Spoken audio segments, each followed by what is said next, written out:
So, this past week has been very chaotic for Doctor Who fans, and I can't lie, I'm pretty terrified to make this video, and I do understand the hate this year for this series, I really do, but I liked this season.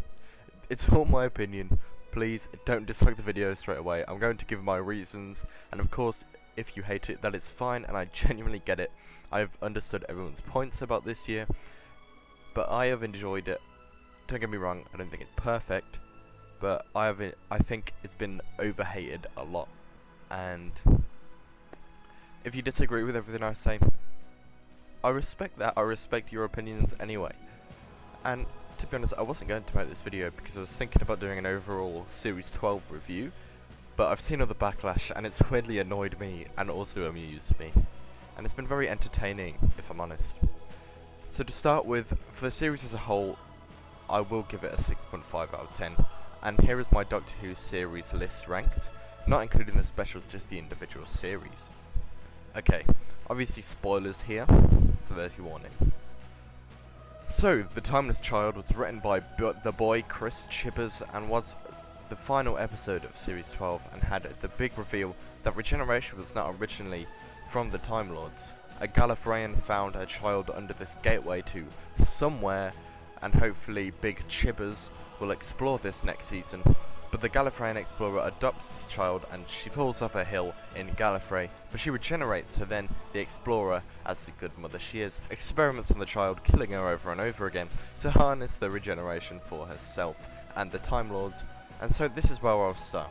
For the new series since 2005, as I haven't seen the classic Who, so I can't speak for that, but the Time Lords have been treated as villains more than any, particularly in the End of Time as well, and I think this adds to the villainous side of the Time Lords, the fact they took and went along with this for so long, and the fact they took it out of a child. Then the question was, who is the Timeless Child? And it's the Doctor, which realistically was pretty obvious. And the amazing thing is, credit where credit is due, Chibnall did this without entirely ruining the past 57 years. In my mind, unless I've missed something majorly, which is possible, it still all makes sense. It just has stuff added onto it, and I don't think it disgraces Hartnell at all personally, but unfortunately it does leave a grey area, and it's possible of course that I missed something, as I said, but it could have been explained very quickly, so I may have just missed it, or maybe they just didn't think. But so did they limit the Doctor to 12 regenerations at some point, because he had to be given extra in Time of the Doctor, and that's just a small grey area for me, because I thought that the Timeless Child, which is the Doctor, would be able to regenerate forever, but so it's just a point of when they gave the limit to the Doctor and how many times they reversed that and kind of why. But for me personally, that's not a major flaw, so it's just kind of a plot hole, grey area. But let's be honest, Doctor Who wouldn't be Doctor Who without the amount of plot holes it has now. But it doesn't really ruin it for me, and I don't hate this, not at all really. I don't think it's a great thing, because it still has the potential to just all mess up and go downhill. And the Time Lord Cybermen were wasted and they didn't do much. But in the Series 8 finale, dead people are brought back as Cybermen, so I don't have much of a problem with it, because it's in a way, it's that again, even the Master, but it's on a bigger scale. Plus, the Cybermen are always trying to become emotionless, and the ultimate being, essentially, that's what they've been trying to do, kind of a perfect being, what they've been trying to do. Again, I can't speak for Classic Who, but I presume that is what they did there. And from the two-parter in Series 2 with David Tennant, where they were humans trying to create humans without their weaknesses, this is essentially Time Lords without their weaknesses. This is the ultimate version. This is where the Cybermen were aiming to go, I feel, in a way, because it's Time Lords and essentially invincible beings. I think this revelation has closed doors and given us some slightly unnecessary but not bad information. The Doctor has been lied to for God knows how many years now, and I'm hoping the next series will explore how she deals with that, because that could be a very interesting hole to go down.